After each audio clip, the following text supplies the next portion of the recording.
मैं आशा करता हूँ कि आज का दिन आपका शुभ गुजरे। चलिए शुरू करते हैं गणेश जी का नाम लेकर। ओम गणेशाय नमः। प्रणाम देशवासियों, मेरा नाम है आदित्य वर्धन पारिक और मैं आप सभी का स्वागत करता हूँ नॉलेज गिवर चैनल के ऊपर। दोस्तों, ये नॉलेज गिवर चैनल आपका और मेरा दोनों का है, तो कृपया करके इस चैनल पर मेरा सहयोग करें। दोस्तों, वीडियो शुरू करने से पहले मैं अपने चैनल के बारे में कुछ बताना चाहता हूँ। अगर आप किसी भी एग्ज़ाम की तैयारी कर रहे हैं, चाहे वो यूपीएससी हो सकता है, स्टेट पीसीएस हो सकता है, सीडीएस एग्ज़ाम हो सकता है या और कोई एग्ज़ाम भी हो सकता है, तो दोस्तों हर एग्ज़ाम में करंट अफेयर्स का अपना एक इम्पॉर्टेंट रोल रहता है। सो मेरी कोशिश रहती है कि दिन भर में जितने भी मेजर इवेंट्स हुए हैं वो मैं आपके सामने इस वीडियो की मदद से डिस्कस कर सकूं। तो दोस्तों, ये वीडियो आपके बहुत काम आने वाली है। मुझे पता है कि स्टूडेंट्स का ज़्यादातर समय स्टडी के कंटेंट को इकट्ठा करने में ही निकल जाता है। दोस्तों, इसीलिए मैं ये वीडियो बनाता हूँ जिसमें मैं रोज़ 10 से 15 इम्पोर्टेंट एमसीक्यूज़ आपके सामने लेकर आता हूँ। इन वीडियोज़ में मैं सिर्फ एमसीक्यूज़ ही नहीं बल्कि उन एमसीक्यूज़ का 360 डिग्री पर्सपेक्टिव भी आपको देता हूँ। दोस्तों, मैं वही चाहता हूँ जो कि हर एक यूट्यूबर आपसे चाहता है। अगर आपको मेरा काम पसंद आए, आपको अगर मेरा कंटेंट पसंद आए और अगर आप मेरी वीडियो से संतुष्ट हों तो प्लीज़ इस चैनल को लाइक करें, शेयर करें और सब्सक्राइब करें। और आपकी जो भी क्वायरी है या आप जिस भी टॉपिक के ऊपर वीडियो चाहते हैं वो मुझे कमेंट बॉक्स में बताएं। तो चलिए शुरू से शुरू करते हैं। दोस्तों, आप अपनी स्क्रीन के ऊपर देख पा रहे हैं, मैं जो भी मेरा कंटेंट उठाता हूँ वो मैं डिफरेंट सोर्सेज से उठाता हूँ। नीचे मेरी इंस्टाग्राम आईडी दे रखी है, वहाँ पर जाके भी आप मुझसे कनेक्ट हो सकते हैं। क्वेश्चन नंबर फर्स्ट आपकी स्क्रीन के ऊपर। दोस्तों, इस क्वेश्चन को डिस्कस करने से पहले मैं आपको बता देना चाहता हूँ कि ये क्वेश्चन यूपीएससी का प्रीवियस ईयर क्वेश्चन है, तो मैं सबका स्पेशल अटेंशन इस क्वेश्चन के ऊपर चाहता हूँ। क्वेश्चन ये है दोस्तों, the term IndARC sometimes seen in the news is related with. इसका जो राइट आंसर है वो है option C, India's under water observatory in Arctic region. दोस्तों समझिए क्वेश्चन को। क्वेश्चन ये बोलना चाह रहा है कि जो इंड आर्क है ये टर्म बेसिकली बहुत ज़्यादा न्यूज़ में रहता है। तो ये इंड आर्क बेसिकली है क्या? तो दोस्तों, इंडिया ने आर्कटिक रीजन के अंदर एक अंडर वाटर ऑब्जर्वेटरी बनाई है। तो यही जो अंडर वाटर ऑब्जर्वेटरी इंडिया ने आर्कटिक रीजन के अंदर बनाई है दोस्तों, इसी का ही नाम है इंड आर्क। नीचे आप इमेजेस के अंदर देख रहे हैं, जो लेफ्ट हैंड साइड के ऊपर जो इमेज है दोस्तों, इसके ऊपर रेड कलर की एक स्ट्रिप है, रेड कलर की एक लाइन है। दोस्तों, ये जो रेड कलर की लाइन है इसके ऊपर का जितना भी एरिया है वो पूरा का पूरा आर्कटिक रीजन कहलाता है। जस्ट इसके जो बीच वाली इमेज है वहाँ पर जो वाइट पोर्शन है वो आर्कटिक रीजन है। तो आपको ध्यान होना चाहिए कि इंड आर्क बेसिकली एक इंडिया की ऑब्जर्वेटरी है इन द आर्कटिक रीजन। ये देखिए, मैंने आपके सामने इसका एक्सप्लेनेशन पार्ट भी लगा रखा है। IndARC observatory was set up by India in 2014 in the Arctic region. तो दोस्तों, यहाँ आपको ये पता होना चाहिए कि इंड आर्क जो ऑब्जर्वेटरी है जो कि इंडिया ने आर्कटिक रीजन के अंदर इस्टेब्लिश करी है वो 2014 के अंदर इस्टेब्लिश करी है। It was deployed in Svalbard region of Norway. दोस्तों, कभी कभार यूपीएससी ये भी क्वेश्चन हो सकता है आपसे पूछ ले कि जो इंड आर्क ऑब्जर्वेटरी है वो इंडिया ने किस रीजन के अंदर डिप्लॉय करी है। तो जब आप नॉर्वे जाएंगे तो इस इमेज में आप देख सकते हैं कि जो नॉर्वे का एकदम लेफ्ट हैंड साइड वाला जो एरिया है दोस्तों, वहीं पर ही एक रीजन है जिसका नाम है सेवलबर्ट। और इसी सेवलबर्ड रीजन के अंदर इंडिया ने अपनी ऑब्जर्वेटरी को इस्टेब्लिश किया है। The main aim to set up the IndARC observatory was to study the climate of Arctic region. आप सबको पता है कि अपन ने ऑब्जर्वेटरी इसलिए इस्टेब्लिश करी है ताकि आर्कटिक रीजन का जो क्लाइमेट है दोस्तों उसको अपन स्टडी कर सकें। और आपको पता है कि आर्कटिक रीजन के ऊपर किसी भी देश का कोई भी कंट्रोल नहीं है। जैसे अंटार्कटिक के ऊपर किसी भी कंट्री का कोई कंट्रोल नहीं है, जैसे स्पेस के ऊपर किसी भी कंट्री का कोई कंट्रोल नहीं है, सेम उसी तरीके से दोस्तों आर्कटिक रीजन के ऊपर भी किसी भी कंट्री का कोई भी कंट्रोल नहीं है। अब दोस्तों इसका मतलब ये बिल्कुल भी नहीं है कि आप उसको ओवर एक्सप्लॉयटेशन करो, नहीं। कोई भी एरिया अगर किसी का भी नहीं होता है तो वो सबका होता है, वो कॉमन एरिया होता है। और जब दोस्तों कॉमन एरिया की बात आती है तो उस पर बहुत सारी ट्रीटीज साइन होती है।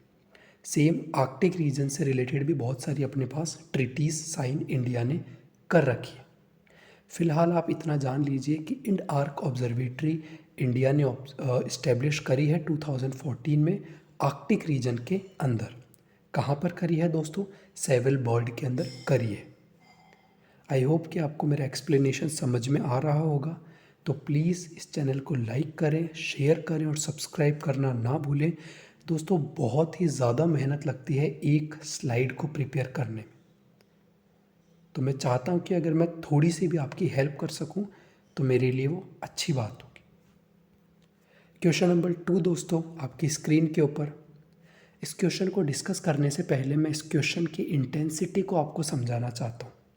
ये क्वेश्चन डायरेक्ट आपका चाहे यूपीएससी का एग्ज़ाम हो, चाहे एसएससी हो, सीडीएससी हो, किसी भी एग्ज़ाम की आप तैयारी कर रहे हैं, हर एग्ज़ाम में दोस्तों ये क्वेश्चन फैक्चुअल भी पूछा जा सकता है और इसकी हिस्ट्री भी आपसे पूछी जा सकती है। ये क्वेश्चन आज की क्लास का स्टार पॉइंट है दोस्तों। मेरी क्लास में स्टार पॉइंट और नोट का मतलब होता है कि बहुत बहुत बहुत इम्पोर्टेंट पॉइंट है। तो मैं आशा करता हूँ कि आप पेन पेपर लेके बैठे होंगे, तो प्लीज़ इसको नोट डाउन कर लीजिए। Recently who won Nobel peace price 2022। आपको ध्यान है कि नोबेल प्राइज़ का डिस्ट्रीब्यूशन चल रहा है, तो आपको पता होना चाहिए दोस्तों कि नोबेल पीस प्राइज़ हाल ही में ही दिया गया है 3 जनों को। अब दोस्तों 3 जनों को नोबेल पीस प्राइज़ दिया गया है, जिसमें से 2 ऑर्गेनाइजेशन है और 1 ह्यूमन बीइंग है।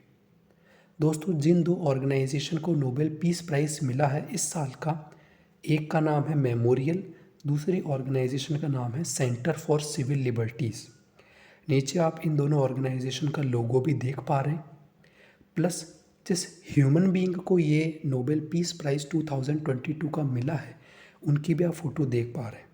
इनका नाम है एलेस बियालिट्स्की, जिसे चाहे आप वैसे प्रोनाउंस करें। पता आपको इतना होना चाहिए कि 2022 का नोबेल पीस प्राइज़ 3 जनों को मिला है, 2 ऑर्गेनाइजेशन है और 1 ह्यूमन बीइंग है। ये दोस्तों इसका एक्सप्लेनेशन पार्ट है।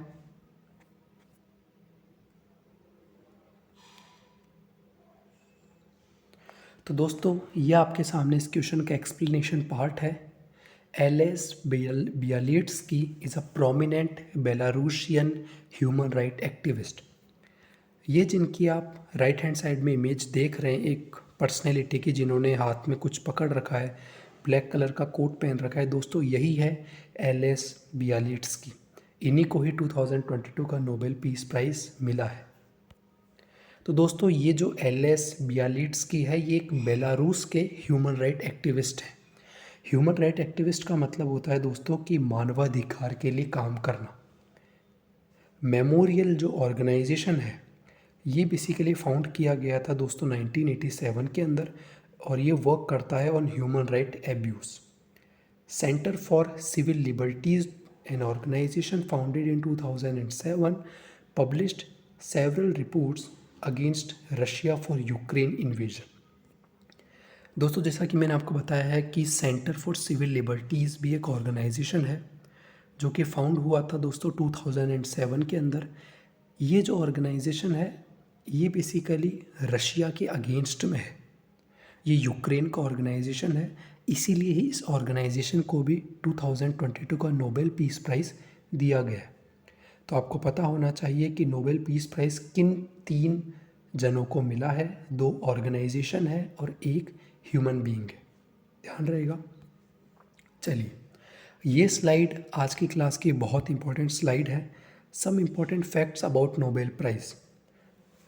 This peace prize is given by Norwegian Nobel committee.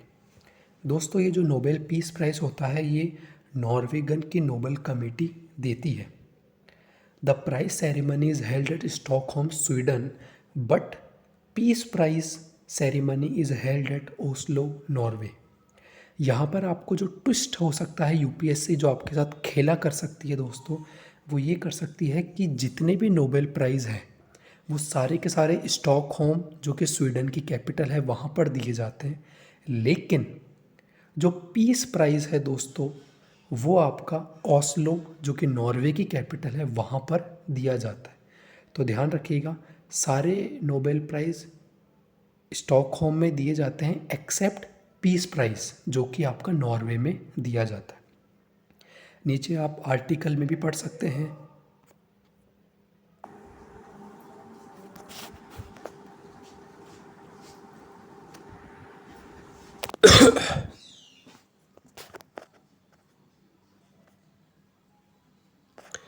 तो दोस्तों, आप राइट हैंड साइड के ऊपर देख सकते हो कि इंडियन एक्सप्रेस का एक आर्टिकल है।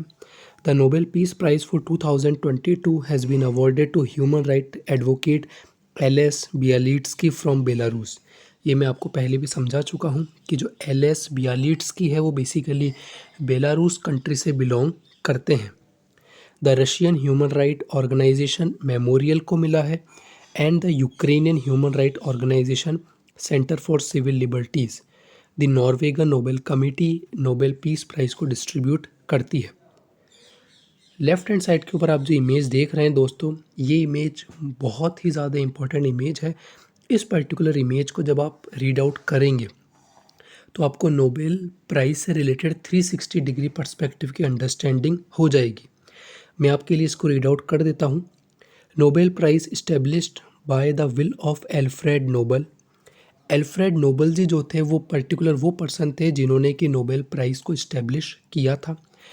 दोस्तों, एल्फ्रेड नोबल वही व्यक्ति है जिन्होंने कि डायनामाइट, जो कि एक बेसिकली यूँ कह लीजिए कि बॉम्ब बनाने के काम में आता है, एक्सप्लोजन करने के काम में आता है dynamite.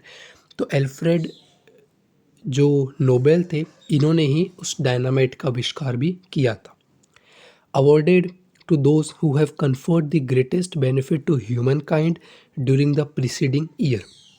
First award were handed out in 1901. ये भी दोस्तों इंपॉर्टेंट फैक्ट आपका यूपीएससी के लिए बन सकता है कि जो नोबेल प्राइज़ है वो सबसे पहली बार किस ईयर के अंदर दिए गए थे।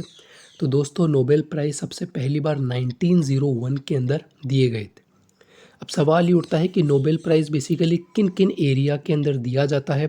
तो नोबेल प्राइज़ दोस्तों दिया जाता है फिज़िक्स के अंदर, केमिस्ट्री के अंदर, मेडिसिन के अंदर, लिटरेचर के अंदर, पीस के अंदर और इकोनॉमिक साइंस के अंदर। ये अलग अलग सेक्टर्स है, बेसिकली अलग अलग एरियाज़ है जिसके अंदर नोबेल प्राइज़ डिस्ट्रीब्यूट किया जाता है। द प्राइज़ सेरेमनी जो होती है वो मैं आपको समझा चुका हूँ, स्टॉकहोम में होती है, स्वीडन के अंदर। लेकिन जो नोबेल पीस प्राइज़ है दोस्तों, वो ओस्लो, नॉर्वे के अंदर दिया जाता है। Each Nobel laureate receives a gold medal, a diploma and a monetary award. Nobel prize can not be given posthumously. ये एक नोट या स्टार मार्क करके पॉइंट हो सकता है दोस्तों कि जो नोबेल प्राइज़ है वो कभी भी डेथ के बाद नहीं दिया जाता। फॉर एग्ज़ाम्पल, मान लीजिए कि कोई फेमस पर्सनैलिटी है, उनकी 1901 में डेथ हो गई, अब उनको नोबेल प्राइज़ नहीं दिया जाएगा। यानी कि नोबेल प्राइज़ जब तक आप जीवित हैं तब तक ही आपको मिलेगा, आपके मृत्यु के बाद आपको नोबेल प्राइज़ नहीं दिया जाएगा।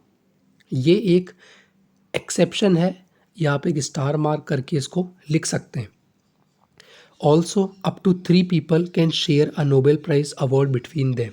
नोबेल प्राइज़ हाईएस्ट 3 लोगों को ही दिया जा सकता है एक पर्टिकुलर फील्ड के लिए।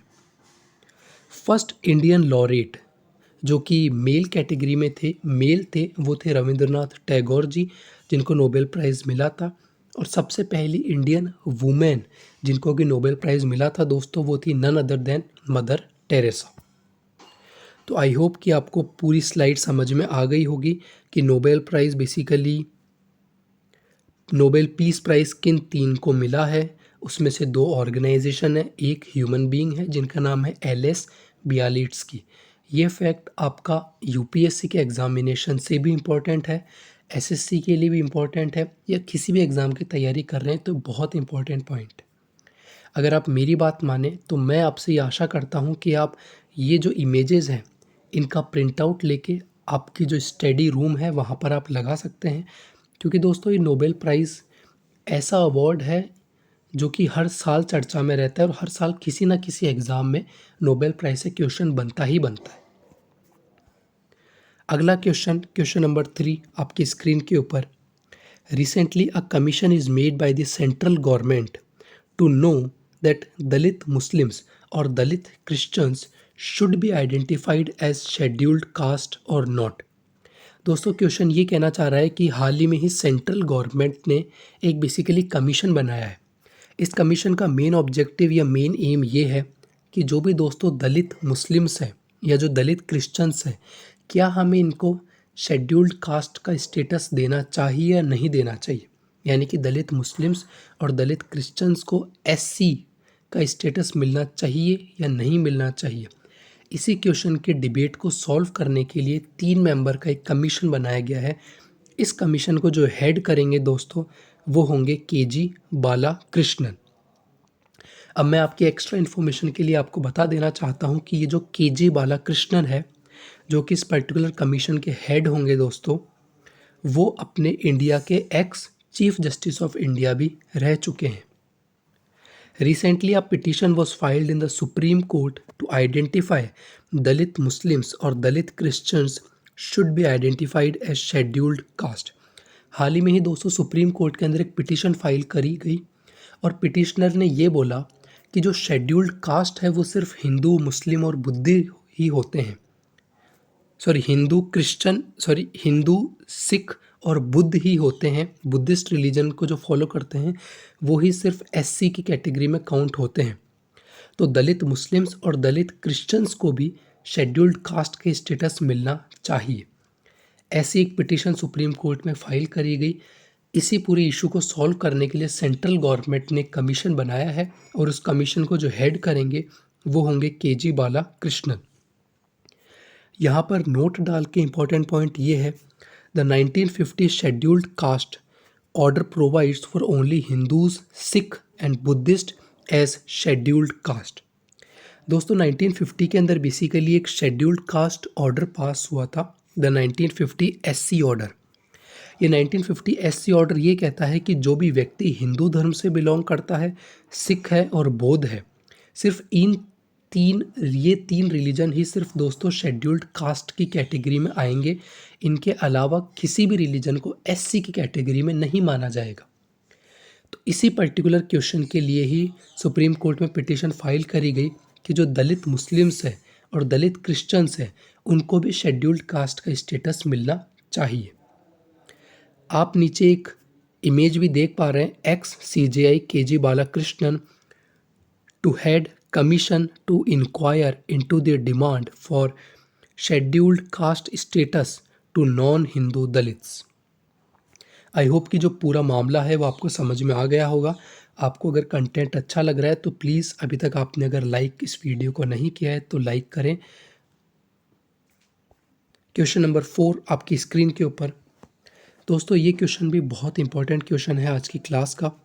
Recently, Department of Science and Technology has announced the setting up of India's first dark reserve in।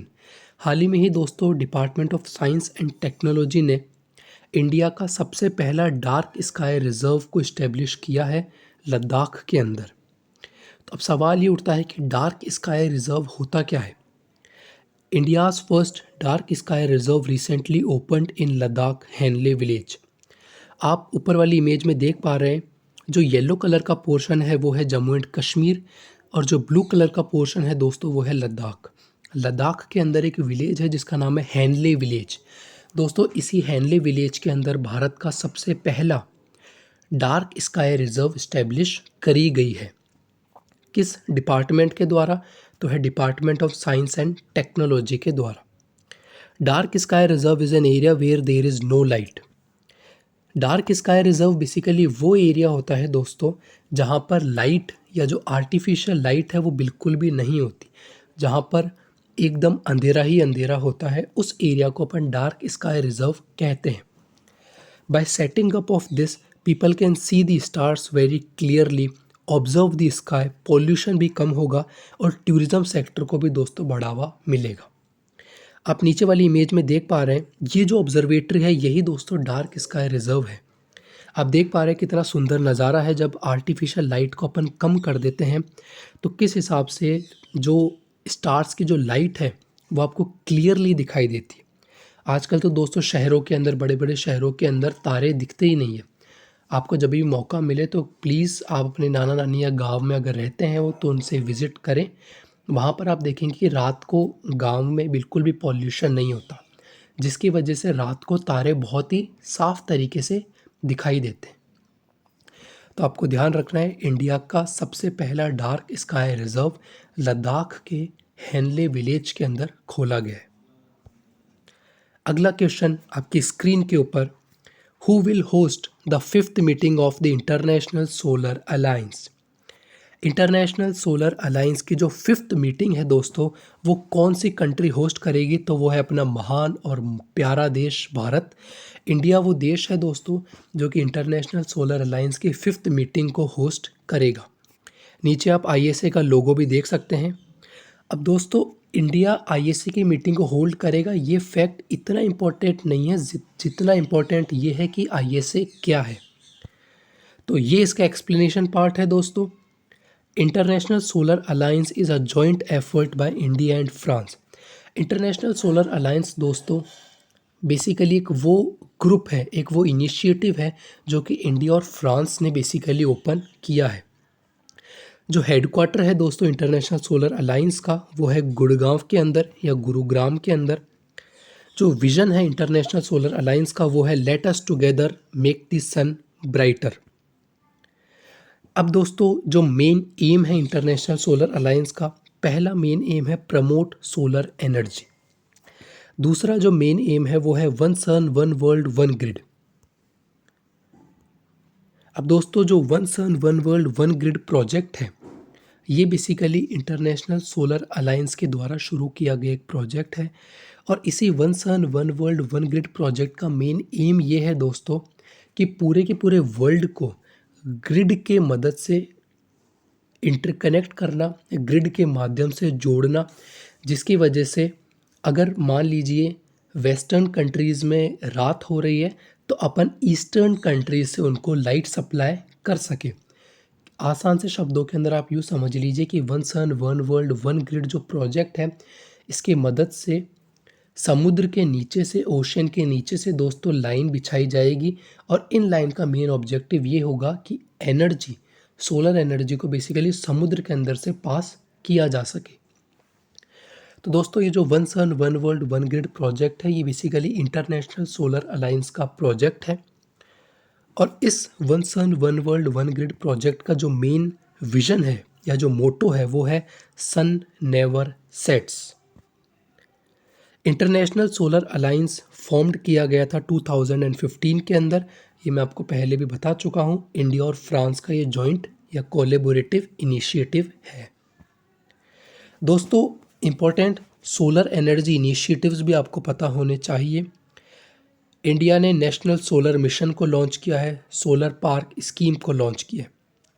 दोस्तों इंडिया का टारगेट ये है कि इंडिया को 2022 तक इंस्टॉल करना है 175 गीगावाट रीन्यूएबल एनर्जी कैपेसिटी।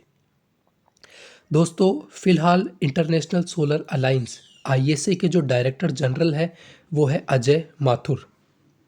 आप ऊपर नरेंद्र मोदी जी की इमेज देख रहे होंगे और उसके ऊपर आप देख रहे होंगे one world one sun one grid, one sun one world one grid.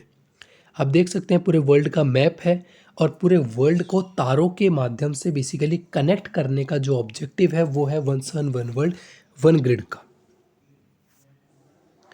तो आई होप कि आपको समझ में आ गया होगा कि इंटरनेशनल सोलर अलायंस क्या है। इंडिया और फ्रांस ने बेसिकली इसको इस्टेब्लिश किया था 2015 के अंदर इसको इस्टेब्लिश किया था। One sun one world one grid ISA ने ही लॉन्च किया है, जिसका जो मोटो है वो है sun never sets. International solar alliance के जो डायरेक्टर जनरल है वो है अजय माथुर, और इंटरनेशनल सोलर अलायंस का जो विजन है वो है let us together make the sun brighter. And the last but not the least, international solar alliance का जो हेडक्वार्टर है दोस्तों वो है गुरुग्राम के अंदर। अगला क्वेश्चन आपकी स्क्रीन के ऊपर, और बहुत ही इंपॉर्टेंट क्वेश्चन है दोस्तों ये। The no oil producing and exporting cartels NOPEC bill against the OPEC can be introduced by which nation. दोस्तों हाल ही में ही यूनाइटेड स्टेट्स ऑफ अमेरिका ने ये स्टेटमेंट दिया है कि यूनाइटेड स्टेट्स ऑफ अमेरिका की जो पार्लियामेंट है वो कुछ दिनों में एक बिल लाने वाली है, जिस बिल का नाम होगा दोस्तों no oil producing and exporting cartels bill, या जिसको अपन नोपेक बिल भी कह सकते हैं। अब दोस्तों ये जो बिल होगा नोपेक बिल, जो कि USA की पार्लियामेंट कुछ दिनों में इंट्रोड्यूस्ड करेगी, इस बिल का मेन ऑब्जेक्टिव ये होगा कि ये बिल ओपेक ऑर्गेनाइजेशन के बेसिकली अगेंस्ट में लाया जा रहा है। अब ये आप जो येलो येलो कंट्रीज़ देख पा रहे हैं, ये वही देश है जो कि ओपेक की मेंबर कंट्रीज़ है। दोस्तों ओपेक बेसिकली एक ऑर्गेनाइजेशन है जिसके अंदर 13 कंट्रीज़ आती है। ये 13 कंट्रीज़ वो कंट्रीज़ है जो कि पूरे वर्ल्ड के अंदर सबसे ज़्यादा ऑयल का प्रोडक्शन करती है। तो 13 कंट्रीज़ के आप नाम देख पा रहे हैं, ईरान है, सऊदी अरेबिया है। बड़े दुख की बात यह है कि इंडिया ना ही तो ओपेक का मेंबर है, ना ही इंडिया ओपेक प्लस का मेंबर है। आगे वाली स्लाइड में मैं आपको बताऊंगा ओपेक प्लस क्या चीज़ है। चलिए, recently a bill was in news that is NOPEC against to OPEC organization by the USA parliament. ये मैं आपको पहले भी समझा चुका हूँ। अब दोस्तों पता होना चाहिए कि ओपेक क्या है। ओपेक की जो फुल फॉर्म है वो है organisation for petroleum exporting countries. OPEC organisation को फाउंड किया गया था 1960 के अंदर। टोटल मेंबर्स जो दोस्तों ओपेक के अंदर है वो है 13। जो हेडक्वार्टर है दोस्तों ओपेक का वो है वियना ऑस्ट्रिया के अंदर।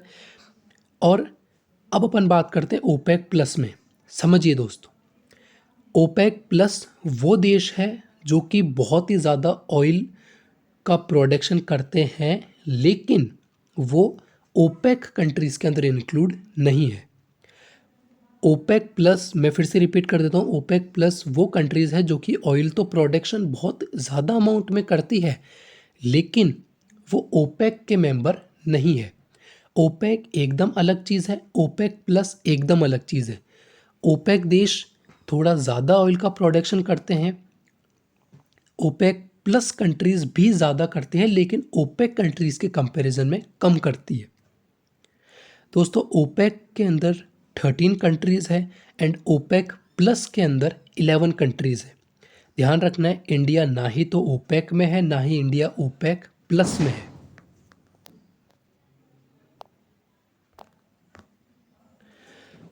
दोस्तों नोट में मैंने लिख रखा है India is not a member of OPEC and OPEC plus. The Organization of the Petroleum Exporting Countries, OPEC, is a permanent intergovernmental organization created at the Baghdad Conference in 1960.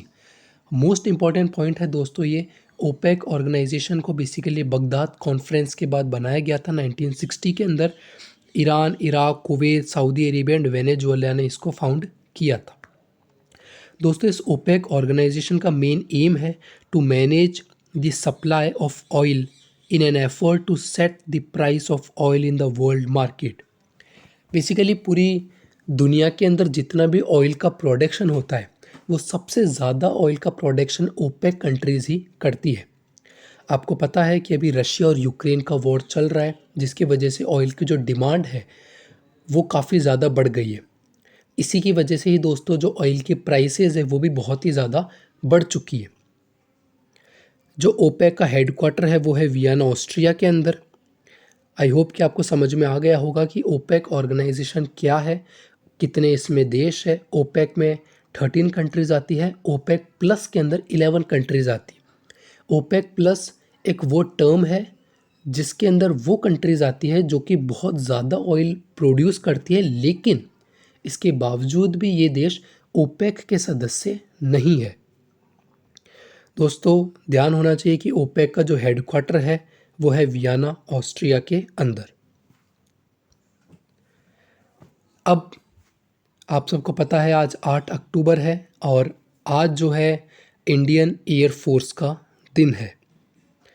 तो दोस्तों इंडियन एयरफोर्स डे जो है is observed on 8th of October.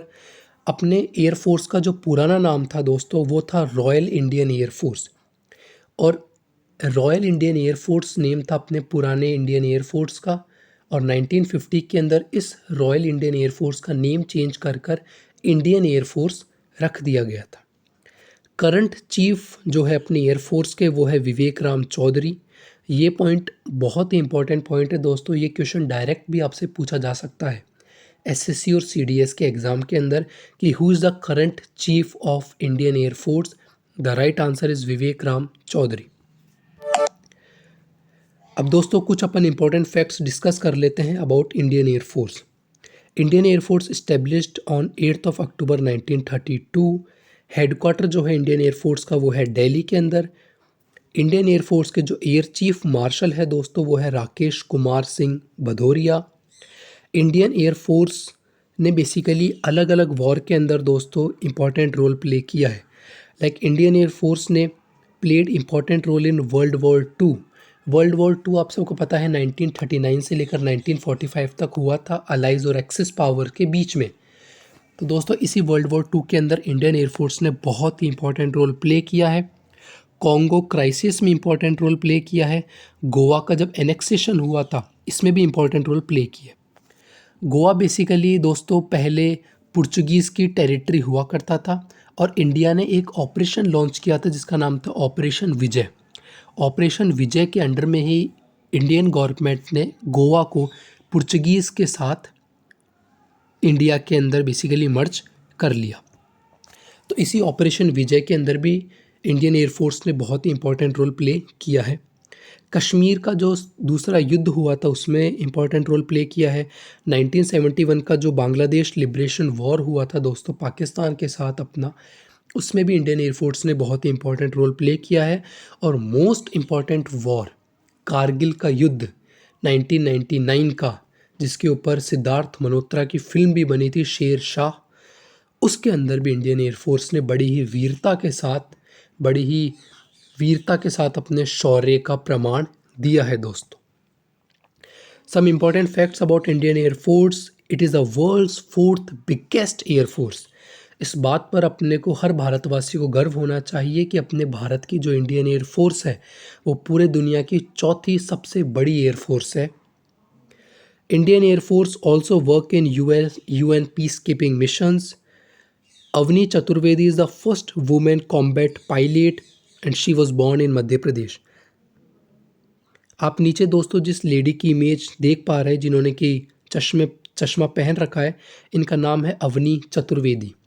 ये अवनी चतुर्वेदी दोस्तों India की सबसे पहली women combat pilot है और इनका जन्म मध्य प्रदेश के अंदर हुआ था। दोस्तों इंडियन एयरफोर्स का जो मोटो है वो है touch the sky with glory. आप देख सकते हैं touch the sky with glory, salute to the guardians of the sky. 8 अक्टूबर को इंडियन एयरफोर्स मनाया जाता है। आपको ध्यान रखना है इंडियन एयरफोर्स कितनी तारीख को मनाया जाता है, इंडियन एयरफोर्स के करंट चीफ कौन है, इंडियन एयरफोर्स के एयर चीफ मार्शल कौन है, इंडियन एयरफोर्स का पुराना नाम क्या था और अवनी चतुर्वेदी कौन है। ये देखिए दोस्तों हिंदी में भी मैंने आर्टिकल्स की कॉपी यहाँ पर लगा रखी है। केंद्र ने भारतीय वायुसेना में अधिकारियों के लिए हथियार प्रणाली शाखा के निर्माण को मंजूरी दे दी है। इसके साथ ही अगले साल एयरफोर्स में महिला अग्निशामक की भर्ती की भी तैयारी है। चंडीगढ़ में वायुसेना के शौर्य को देखने राष्ट्रपति द्रौपदी मुर्मू और रक्षा मंत्री राजनाथ सिंह सुखना लेक पहुंच रहे हैं। जो भी लोग बाग चंडीगढ़ से मेरी वीडियो को देख रहे हैं वो प्लीज़ कृपया करके जो एयर शो होगा आज वो देखने के लिए जाएं, जो कि सुखना लेक के ऊपर होगा। Indian air force was raised on October 8, 1932 और इस साल इंडियन एयरफोर्स अपने 90 साल कंप्लीट कर रही है। The day and it's observance is a matter of pride for Indians and inspire a patriotic zeal among the citizenry for the air arm of the Indian Armed Forces. The President of India is the Commander in Chief of the Indian Air Force. यहाँ से point question बन सकता है कि Indian air force के commander in chief कौन है, तो वो है राष्ट्रपति, president. This time air force day fly past is scheduled to take place over Sukhna Lake in Chandigarh this afternoon. सो मैं आशा करता हूँ कि आपको मेरा कंटेंट, मेरी वीडियोस, मेरा एक्सप्लेनेशन समझ में आया होगा। Please, it's a humble request from my side. मैं आपसे रिक्वेस्ट करता हूँ, विनती करता हूँ कि इस चैनल को लाइक करें, शेयर करें और सब्सक्राइब करें एंड इसी तरीके से अपना प्यार बनाए रखें। कमेंट बॉक्स के अंदर मैं दोस्तों इसकी PDF भी पिन आउट कर दूंगा। अपना ध्यान रखिए। आज का दिन आपका शुभ जाए। बहुत बहुत धन्यवाद। Thank you.